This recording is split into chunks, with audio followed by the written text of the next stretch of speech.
Massa pra caramba. Henrique Iglesias. Mentiroso! Ele é filho do Julio Iglesias? Não, é do Pablo Escobar.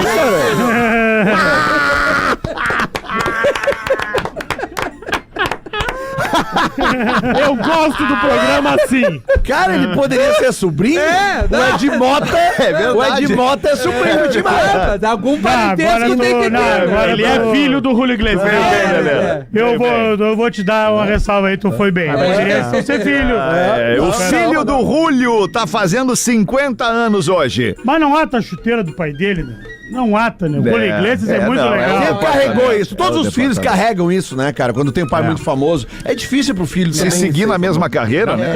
Mas o Julio Iglesias foi...